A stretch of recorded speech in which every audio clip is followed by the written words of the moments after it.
This week, Rickey Smiley posted to YouTube and social media to let his fans know to stay out of his DMs. According to Rickey, he's been getting a lot of requests where his new friends and followers are asking him for favors.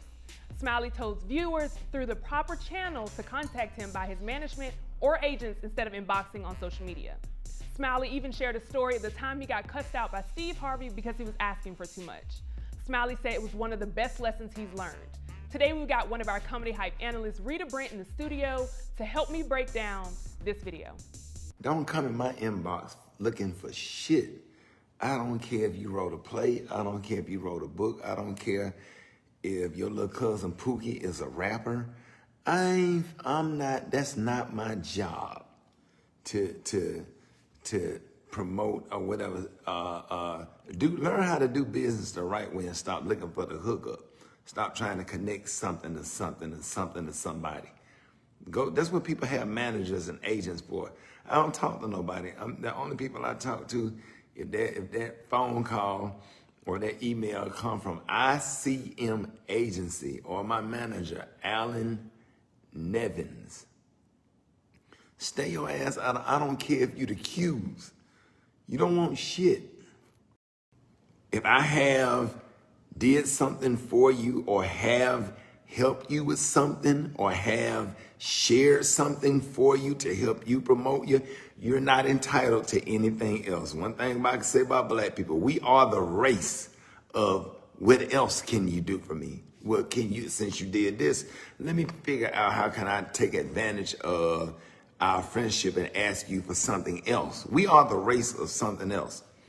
Now, Rita, the beginning of I absolutely love. Like, I love how he said, like, hey, I hope y'all are having a good day, but we're about to have a discussion at the round table. That's what it felt like. But I also feel like it's important for us to break down this video because I do think it's important for our community to have these type of conversations. It's tough and it doesn't feel good, but I think it is important. And then also, like Rickey predicted, a lot of people are on both sides of the fence. Some people agree, some people disagree. But after watching that clip, what is your overall feeling of Rickey Smiley's stance? I mean, listen, I second everything he said. I honestly do. And if you ask me, a hit dog is gonna holler because like he said at the beginning of the video, if you haven't done these things, I'm not talking about you. I understand people want to shoot their shot. You know, like I know a lady had got a billboard one time trying to reach out to Tyler Perry. Yeah. And what Tyler said, this ain't the way, baby. It is a process. It is a process. Like he said, you have managers, you have agents. And what he's trying to say, it doesn't, people need to get out their feelings and listen to what he's really saying. It is exhausting. It's overwhelming to have to deal with Facebook messages, Instagram messages, then emails, and then text. To my knowledge, Rickey got 2 phones. So he's dealing with text messages, and there are no boundaries. There is unlimited access to us now because of social media, and people don't have any kind of discernment. This man is a father, he's a grandfather, he's a radio host, he has a lot going on. No, he does not have time to read your damn play. He got a child, a grandbaby he's trying to tend to. You know, he's a mentor to people, so just be considerate. Put yourself in his shoes. I've been at the shows with Rickey. At the end of the show, people are shaking his hand, but they got something in it. Right. This my mixtape. This my cassette tape. Like I can't even give you a handshake. Right. And then a handshake ain't good enough for some folks. They want a picture. He is a human. He has a right to say, these are my boundaries I'm gonna set and respect them. I don't see anything wrong with it. Now, another thing that he talked about too is people that know him, that, you know, whether it's an associate or a friend, people reaching out to them to try to get to Rickey. And I know that you know Rickey. Have you experienced that where people try to reach out to you to then get to Rickey? Oh my God, yes. And it makes me feel used and taken advantage of. Because they'll be like, hey Rita, how your mama doing? How your sister doing? Can you get me in contact with Rickey? So you don't give a shit how I'm doing or my mama doing. You just want to know if I can give you Rickey's number. And the answer is no. There is a process. I'm scared to reach out to Rickey and be like, you know, if I reach out to Rickey, it really has to be something serious. Because I'm thinking about this man is on the air, he's on the road performing, you know what I'm saying? So even though I have access to Rickey, I use discernment on when I think that I should reach out to him. But yes, people have hit me up, like put me in contact with Rickey. I know you know him. And I'm like, don't even put that kind of pressure on me. You figure out how to do it. He said Alan Nevins. I see him. And his agency, who you reach out to. Which I feel like a lot of celebrities don't give that. And I want to say it later, but I feel like this is the appropriate time. It's, you know, a lot of celebrities don't give that information. Some of them don't have it in their bio. Some of them won't tell you. But here he is saying, like, here's what you guys are doing that I need you to stop, but here's the alternative route that you can take. And also some people may think this is harsh. You have to consider how Rickey came up. He was raised by elders, grandmothers who did not sugarcoat, and so Rickey has corrected me. And you have to take that with love. It's love. It's not spite. It's not anger. It's not aggression. The first time I met Rickey, I had a small bottle of Jack Daniels on the table because that's what I was taking a shot of before I got on stage to perform because I thought it was helping me. Rickey looked past my head and was like, what's that? Jack Daniels, you don't need that. Let your laughs and let your jokes be organic. The first day I met him, he corrected me, and it was in love. And to that day, I have not been drinking Jack Daniels, and it has been helpful. He has corrected me on plenty of things. One time on stage, I was cussing too much, and he was like, you don't need to do all of that.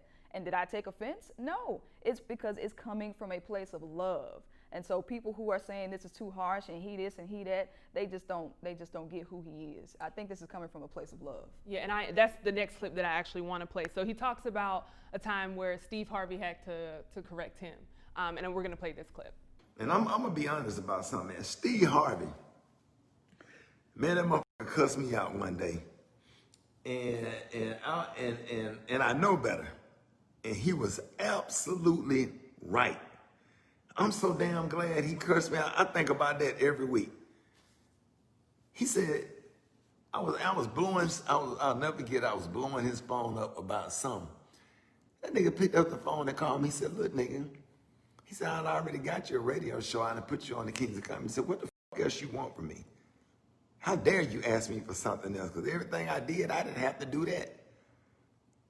Man, he hung up in my damn face. When I tell you, I sat my ass down and reflected and said to myself, he is absolutely right. That was 15 years ago. I would never forget it. He cussed my ass out. And that was the best cuss out I ever had in my life. So after that, you then have people in the comments, as you mentioned, that talk about, some of them are on the side where they feel like this is out of love, but then you have some people that feel like you're wrong for this. So I do want to read both sides. So one user on Instagram, bcut3, says, totally understandable. Anyone who doesn't see where you are coming from must have never been on the giving side. It's so true. Sometimes you really want to help, but you overextend yourself and the situation becomes worse now, and now you're the bad guy. So would you agree with that comment? Like you're giving too much. Right. People just don't have any limits. They just think you're subhuman, you're some kind of superhero, and then you can just help everybody. And what I have learned is with some people, nothing will ever be good enough. Even when I think about Beyonce, she can give millions of dollars. Oprah can give millions of dollars, and it's still gonna be somebody like, well, you didn't buy my baby Girl Scout cookies. You know what I'm saying? You cannot satisfy, you can't please everybody. So next comment says, and this is from user Nasab12, I feel we may be the race of something else because other races are more willing to help their friends. Now don't get me wrong, some people will leech until your blood dries up, but other races look out for their people. Many Caucasian bosses give their unqualified family and friend jobs before they give it to their qualified outsider. We don't do that enough. I feel you though. What are your thoughts on that comment? Because there's a different perspective where we see, people are disagreeing, but now she's saying, I feel where you're coming from, but here you have other races that do. They have that channel and that door open. Well, I think that's circumstantial. That's a case-by-case basis. But if she's referring to Rickey, he absolutely gives black people chances.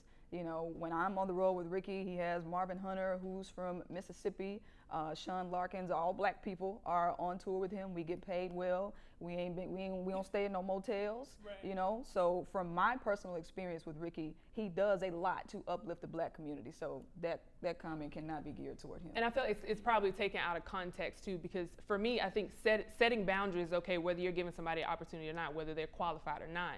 And I think even Rickey expounded on that when he said, I want to take this moment to get deep. He talks about, what comes with that yes. Whew. There's a lot more that comes with the yes than what's on the surface. Yes, and I'm sure you've heard this quote that all money ain't good money, because there have been some gigs where somebody will reach out about a gig and then it's a whole bunch of stuff. They calling every day, they emailing every day, and it gets to a point where it's so stressful, it's like, I don't even want the money, because my peace of mind is more important than a dollar.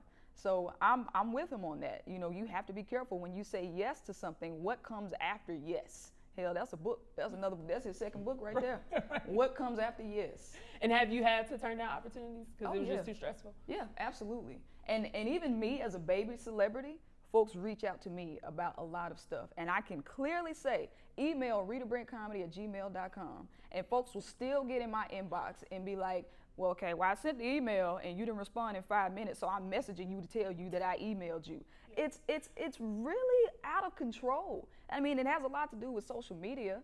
But yeah, I have to say no sometimes because my peace of mind is more important than $1. And Rickey has been an excellent mentor in helping me figure out how to navigate the business. And setting boundaries is #1 on his list. And now I see why.